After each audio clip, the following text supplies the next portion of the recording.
प्रणाम, नमस्कार। बहुत स्वागत है आपका उस कार्यक्रम में जिसका नाम है हे प्रभु आनंद दाता। विशेष प्रस्तुति हमारी, और नवरात्रि पर निरंतर हम केंद्रित करने की कोशिश इसे शक्ति स्वरूपा माता और माँ के इर्द गिर्द ही रखने की हम कोशिश कर रहे हैं। और हमारे विद्वान वक्ता पौराणिक, उपनिषदीय, वैदांतिक दर्शन से निरंतर अनेक गाथाएं और उनकी मीमांसा और व्याख्या से आपको, हमको, सबको परिचित करा रहे हैं। आज एक विषय जो बड़ा सुंदर है, हमने आपको एक दिन पहले भी ये बताया कि आर्टिफिशियल इंटेलिजेंस, ठीक है, 20वीं सदी के बाद इसका उद्भव होता है और ये पूरी तरह से कंप्यूटर का एक बहुत ही उन्नत स्वरूप है जो मनुष्य के मस्तिष्क की तरह गणनाएं कर लेता है, कैलकुलेशंस कर लेता है और बहुत तेज़ कर लेता है। इस समय घिबली फ़ोटो स्टूडियो धमाल मचाए हुए है सोशल मीडिया में। हर आदमी अपने सोशल मीडिया अकाउंट पे घिबली स्टूडियो, जो जापानीज़ एक किस्म का आर्ट है, उसको लेकर, क्योंकि आर्टिफिशियल इंटेलिजेंस से ही संभव है। और आर्टिफिशियल इंटेलिजेंस से बहुत कुछ संभव है। बहुत सारे लोग मेडिकल से जुड़ी जानकारी, ज्योतिष से जुड़ी जानकारी, जनरल नॉलेज या फिर शेयर बाज़ार, किसी के लिए आर्टिफिशियल इंटेलिजेंस में मना ही नहीं है। मतलब ये आप ये समझिए कि ये उस किस्म का एक जिन्न है, चिराग का जिन्न है, कि जिसको हमने कहानियों में पढ़ा है कि आपने चिराग का जिन्न है घिसा और वो जिन्न निकला, जो हुक्म मेरे आका। तो अभी जो चिराग का जिन्न है वो है ये मोबाइल। आपने इसको घिसा यानी इसमें खोला एआई, आर्टिफिशियल इंटेलिजेंस का, आपने इसमें अपना जो भी सॉफ्टवेयर है उसको खोला और उसमें जानकारियाँ मांगी और वो कहता है लीजिए जो हुक्म मेरे आका। और जो उसको नहीं पता है वो मना कर देता है या गलत जानकारी देता है। लेकिन अगर आप देखें तो जैसा हम कहते हैं कि भारत एक बहुत ही समुन्नत संस्कृति, सभ्यता रही है। आज भी मोहनजोदड़ो और हड़प्पा में जो हम स्कूल के दिनों में पढ़ते थे कि जो नालियाँ और पानी निकासी की व्यवस्था है, वो आज की आधुनिक व्यवस्था को चुनौती देती है या बताती है कि उस समय, मोहनजोदड़ो और हड़प्पा के समय, हालांकि पाकिस्तान में चले गए, लेकिन वो बताता है कि कितने हम ज्ञान में उन्नत थे। फिर रामायण में हमें दिखते हैं वो सारे जो यूक्रेन और रूस इस समय इस्तेमाल कर रहे हैं, उससे अत्यधिक आधुनिक उपकरण। और आर्टिफिशियल इंटेलिजेंस ऐसा कि आपने इधर से शस्त्र छोड़ा, वो शत्रु का संहार करके फिर मालिक के पास लौट आया। अद्भुत व्यवस्था है। अचानक वर्षा होने लगती है। चीन ने प्रयोग किए, अमेरिका ने प्रयोग किए, क्लाउड सीविंग बोलते हैं उसको, कि आपने बादल नकली बनाए जो बारिश करते हैं। तो इस तरह की सारी व्यवस्थाएं हम देखते हैं। फिर मेघनाथ के बारे में कहा जाता था, जो इंद्रजीत कहे जाते थे, रावण के पुत्र, वो तो मैट्रिक्स के माया जाल के माहिर थे। यानी एक ही समय में 10 जगह उपस्थित रहना, ये कैसे संभव है? आर्टिफिशियल इंटेलिजेंस की कोई प्रणाली तो थी। ये तो वो लोग हुए जिन्होंने नकारात्मक रूप से आर्टिफिशियल इंटेलिजेंस का उपयोग किया, क्योंकि मेधा का चरम, दैट इज आर्टिफिशियल इंटेलिजेंस। और उससे भी ऊपर तो वो परम तत्व है। तो उसको हमने आपकी दिलचस्पी के लिए इसको आर्टिफिशियल इंटेलिजेंस नाम दिया है। और आज हम इसको शक्ति स्वरूपा माँ दुर्गा और उनके जो भी उनका कंट्रीब्यूशन है, हम देखते हैं उनका योगदान है, उसमें उन्होंने किस तरह से दानवों के विरुद्ध युद्ध में या अपने रूप स्वरूप के माध्यम से किस तरह से इस माया का उपयोग किया है, जिसे बहुत सहज रूप से समझने के लिए हम अपनी हिंदी प्रिय भाषा में माया शब्द का उपयोग कर सकते हैं। आर्टिफिशियल इंटेलिजेंस यानी माया। तो चलिए आज इसी को समझते हैं। बहुत रुचिकर विषय, नई पीढ़ी खासतौर से तैयार रहे। हमारे विद्वान वक्ता, भगवत गीता के अध्येता, मानस मर्मज्ञ प्रोफेसर डॉक्टर सुरेंद्र बिहारी गोस्वामी तैयार हैं। प्रणाम कर रहा हूँ डॉक्टर साहब जी। आज आपने बहुत ही आनंददायक, मनोरंजक, रहस्यपूर्ण, ज्ञानवर्धक विषय रखा है। जी। और अध्यात्म से जुड़ा हर आदमी आनंद में इसलिए है कि अब उसे अपनी बात को प्रमाणित करने के लिए अधिक कुछ नहीं करना पड़ेगा। जो लोग आर्टिफिशियल इंटेलिजेंसी जिसको आप कहते हैं, मैं कहूँ उसके लिए कृत्रिम बुद्धिमत्ता या कृत्रिम बुद्धिशीलता, कृत्रिम है, कृत्रिम, तो इस माध्यम से सारी प्रक्रियाएं कर रहे हैं। और आपने एक बड़ा सुंदर नाम भी दे दिया, माया। तो ये हमारी कहानी जो आप आम लोगों को हम सुनाना चाहते हैं वो बहुत सरल हो गई। ये कहानी माया और मायापति की है। ध्यान रखिएगा, ये कहानी है माया और मायापति की।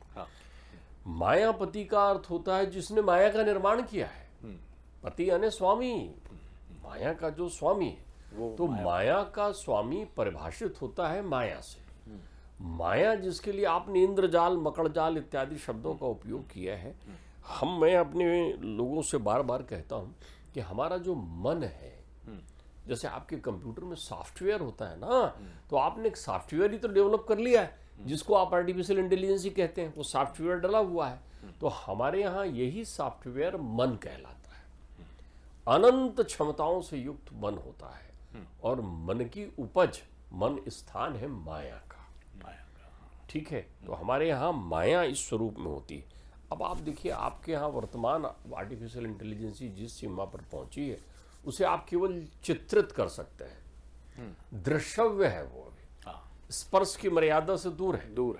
मैं आपके स्थान पर एक आपको और पर्दे पर दिखा सकता हूं, बोलते, बात करते, चलते फिरते, कि ये शरद जी हैं।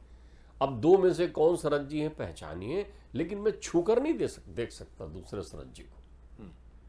अभी हम उस स्तर पर पहुंचे हैं जहां पर शरद जी दो हैं, लेकिन हम दोनों को छू नहीं सकते, एक को छू सकते हैं जो वास्तविक शरद जी हैं उसको हम स्पर्श करके देख सकते हैं, लेकिन जो चित्र में है वो नहीं देख सकते, वो आभासी है, लेकिन अभी मैं आज से 25-30 साल पहले जब रिसर्च कर रहा था तो मैं आदिवासियों के रिसर्च के उद्देश्य से मध्य प्रदेश के तामिया घाटी में पहुंचा, छिंदवाड़ा के बाद सुदूर जंगल में। वहाँ लोग उत्सव मना रहे थे उस समय, लगभग 30 साल पुरानी घटना हो। तो मैंने कहा ये काहे का उत्सव मना रहे हैं? तो उन्होंने कहा हमारे गांव में बिजली आई है। 30 साल से अधिक पहले उनके गांव में बिजली लगी, उस जंगल वाले गांव में। तो उत्सव मना रहे थे और वो बड़ी जिज्ञासा से देख रहे थे, अरे ये बटन दबाओ, ये चालू हो जाता है, ये बिजली है। तो उनके लिए तो बिजली उस समय आई है ना। तो वही हाल हमारा है कि हम आज के युग में बड़े आनंद विभोर हैं और अपने आप को अग्रणी मानकर चल रहे हैं कि हमारे यहाँ ये आर्टिफिशियल इंटेलिजेंस आ गई है। लेकिन हम पहले पलट के तो देख लें। आपने अभी मोहनजोदड़ो काल की बात की, मैं तो अतीत में वहाँ पलटने के लिए कह रहा हूँ। आर्टिफिशियल इंटेलिजेंसी का सूचकांक बालपन से हर आदमी देखता आया है। मेरे पिताजी उसको बातचीत में कहते थे मिसमरिज्म। क्या कहते थे? मिसमरिज्म। ये शब्द तो उन्होंने कहीं अंग्रेजी का अपभ्रंश करते हुए बोलते थे, आजकल लोग मिसमरिज्म बहुत करते हैं, भैया सावधान रहा करो, बेवकूफ़ बना देते हैं। तो हम लोग मिसमरिज्म यानी जादू। एक जादूगर आता था जो अपने खुले हाथ में एक पक्षी को लेकर आ जाता था। अपन बोलते थे अरे कमाल हो गया। अरे वो जादूगर आता था और बड़े बड़े जादूगर ऐसे सुने कि जिन्होंने यूं किया और वो हाथी दिख रहा है और हाथी अदृश्य हो जाता था मंच में। हम कहते थे कहाँ चला गया हाथी? बोले देखो ये हाथी अदृश्य। बाद में तो ऐसा हुआ कि किसी ने ताजमहल को भी अदृश्य कर दिया था अपने प्रदर्शन के बिल्कुल लिए। ठीक बात कि दिखते हुए ताजमहल नहीं दिख रहा था, अदृश्य हो गया। तो वो क्या था? वो आर्टिफिशियल इंटेलिजेंसी का एक प्रक्रिया थी आपको बताने के लिए, क्योंकि थी तो कुछ नहीं ना उसके। वो मिसमरिज्म था, उसके हाथ की सफाई, आंख की सफाई, ये जादू था। ठीक उसी तरह जादू जो आप करते हैं जादू। अब उस जादू में हो ये जाता है कि आपको जिसका पहाड़ा नहीं मालूम उसका भी उत्तर आप दे सकते हो जादू से। उस सॉफ्टवेयर को आपने, उस मन को आपने इतना विकसित कर लिया है। तो अभी केवल चित्र में है आप, चरित्र में नहीं है। अब मुझे कभी भी परमात्मा के अवतार को परिभाषित करने के लिए इस चित्र की आवश्यकता नहीं रहेगी। अब नई पीढ़ी बड़े आराम से समझ जाएगी कि परमात्मा वहां, बस अंतर इतना है कि वह चरित्र है। अति विचित्र रघुपति चरित्र और जान ही परम सुजान। क्या शब्द लिखा है! चित्र, विचित्र और अति विचित्र है उनका चरित्र। क्यों अति विचित्र है? क्योंकि उसमें आर्टिफिशियल इंटेलिजेंस अपने आप समाहित है। क्यों समाहित है? उन्होंने ही तो बनाया है आर्टिफिशियल इंटेलिजेंस। मायापति है, मायापति है वो, तो अति विचित्र है। अति विचित्र कैसा है? आपने संसार में किसी भी गर्भ की उत्पत्ति ऐसी नहीं देखी होगी कि जिसका गर्भ हो उसे ही नहीं मालूम चले। जिसमें गर्भ हो 9 माह तक अपने प्रसव में लिए घूम रही है, और जब गर्भ प्रकट हो, जन्म ना हो, आर्टिफिशियल इंटेलिजेंस की प्रक्रिया देखिए। और कैसे प्रकट हो, कैसे प्रकट हो? शांताकारम भुजगशयनम, 4 हाथ हैं, चतुर्भुज धारण करके कोई पूरा का पूरा प्रकट हो और कहे कि देख मैं आ गया, मैंने कहा था तो। और आप आपको गर्भ की पीड़ा हो, न वेदना हो, और आप सामने देखें कि ये मेरा गर्भ आ गया सामने। ध्यान रखिएगा, चरित्र आ रहा है ना, चित्र नहीं। चरित्र प्रकट हुआ। कौशल्या ऐसे देखने लगी, उन्होंने कहा, आप बोले देख तो मैंने तेरे से कहा था आऊंगा, मैं आ गया, मैं तेरे पास आ गया, मैं तेरे पुत्र बनकर आया हूं। तो फिर कौशल्या को ज्ञान होता है, तो कौशल्या कहता है कीजिए शिशु लीला, तो आप आ गए हो तो बच्चे बन जाओ। देखो महतारी अकेले संवाद कर रही है, वहां कोई नहीं है, तो वो बच्चे बन गए उनके लिए और रोने लगे वहां पर। आर्टिफिशियल इंटेलिजेंस यानी वो है किंतु आर्टिफिशियल है, वो वेश हैं, वो स्वरूप हैं, वो अवतार हैं। तो हमारे जितने भी अवतार हैं वो आर्टिफिशियल इंटेलिजेंस के अंतर्गत आए हुए अवतार हैं। मायापति ने, अरे कोई खंभे से कोई मनुष्य पैदा होता है, और खंभे से आधा शेर आधा आदमी निकल गया। अब लोगों को समझाते थक रहे हैं, अब वो अपने बटन को बोलते हैं आधा शेर आधा आदमी बनाओ, तो बना देता है चित्र में। चरित्र में नहीं बना पा रहा है अभी, आप पीछे। चित्र में तो बना दे रहा है लेकिन चरित्र में नहीं बना पा रहा है। अब आप देखिए चित्रों को जिनको आप देख रहे हैं वो वास्तविक चरित्र रहे हैं। एक मैया आए सामने, उनने देखा बहुत सारे लोग आ गए हैं। अब मैया की लीला देखिए, नंद गोप ग्रहे जाते यशोदा गर्भ संभवा। वहां वो बच्ची को ऊपर पटक रहा है कंस, और बच्ची उसके हाथ से छटक कर आकाश में पहुंची। 18 भुजाम सिद्धा, 18 भुजा धारण करके वो पूरी की पूरी मां बन गई। ये आर्टिफिशियल इंटेलिजेंस ही आप चित्र में बना लोगे, लेकिन वो वास्तव में चरित्र में है। फिर वो पहुंची कहां थी? यशोदा के गर्भ में। तो जब वो प्रकट हुई तो यशोदा को मालूम तो चला होगा नहीं, वो सोई थी। हमारे यहां इस माया को हैंडल करने के लिए माया ने एक अपना कला बनाया, जिस हैंडलिंग को, जिसको आप रिमोट कह सकते हैं, जिसके आने पर ही एक्टिव होता है, उसे योग माया कहते हैं हमारे यहाँ। योग का अर्थ होता है युग्म, आपके चित्त को उस चरित्र से जोड़ देना। आपके चित्त को, मतलब जो आप देख रहे हैं उसकी यथार्थ अनुभूति आपको बनी रहे, ये योग है। गिलास में पानी रखा हुआ है, आपको दिख रहा है, लेकिन गिलास तो खाली है। लेकिन आपकी अनुभूति रहे। जादूगर के हाथ में कबूतर आपको दिख रहा है, लेकिन जादूगर का हाथ तो खाली था ना। जादू हुआ ना आपके जीवन में, आए ना ये प्रक्रियाएं। तो महतारी इसका उपयोग इस स्वरूप में करती, चूंकि वो ही इसकी अधिष्ठात्री हैं। उनको head of the department artificial intelligence बनाया गया है कि प्रकृति ही इसकी आर्टिफिशियल इंटेलिजेंस होगी, तभी तो वो ना दिखने वाले को दिखा रही है ना आपको। ब्रह्म दिखता नहीं है लेकिन दिखा रही है आपको। किसके रूप में? राम के रूप में। किसके रूप में? कृष्ण के रूप में। अर्जुन को वही दिख रहे हैं, कृष्ण जी रथ में बैठे हुए गीता का ज्ञान दे रहे हैं। अर्जुन ने कहा नहीं महाराज अभी समझ में नहीं आया है, तो उन्होंने आर्टिफिशियल इंटेलिजेंस का उपयोग किया। बोले देख कहां तक मैं दिख रहा हूं। वो विराट रूप दिखाया अर्जुन को कि अर्जुन को गस आ गया, अरे इतना बड़े परमात्मा। उन्होंने सारी किसके बल पर? योग माया के बल पर। तो माया ने बनाया क्या है? हार्ड सॉफ्टवेयर तो हो गया, हार्डवेयर क्या है? हार्डवेयर को ही हम संसार कहते हैं। इसीलिए हमारे यहां बड़ा साफ स्पष्ट समझाया गया, सावधान करते हुए, संसार स्वप्नम तज मोह निद्रा। बहुत महत्वपूर्ण टूल्स है मोह। मोह आपको विभ्रम की स्थिति में लाता है। मोह से आपका मस्तिष्क संचालित होने लगता है, फिर उसको युग्म करते हैं और योग माया आपको चरित्र दिखाने लगती है। तो आप वो सारे चरित्र देखने लगते हैं, सारी कल्पनाएं जो आपने कल्पना की है वो सामने आ जाती है। तो मैया की स्थिति देखिए, मैया जब देख रही हैं कि अरे ये असुर कमाल है, इतने करोड़ों लोग हो गए, क्या करें। तो एक से अनेक होने की विधा, एक से अनेक होने की विधा का प्रादुर्भाव सबसे पहले मैया ने किया है। दुर्गा एक हैं, दुर्गा एक हैं, लेकिन उनके स्वरूप से अलग अलग रूप निकलकर सामने आ रहे हैं। एक दुर्गा 9 दुर्गा बन गई है, 9 स्वरूप निकलकर आ गए हैं। फिर एक दुर्गा में सारे देवताओं के भीतर से निकल करके वो देवियां सामने खड़ी हो गई। निकल हैं तो देवता, लेकिन निकल कौन रही उनमें से? देवियां। ये माया है, ये उनकी माया की प्रक्रियाओं का स्वरूप है, क्योंकि ये मंच ही है। माया संसार में ही होती है। माया का मंच कौन है?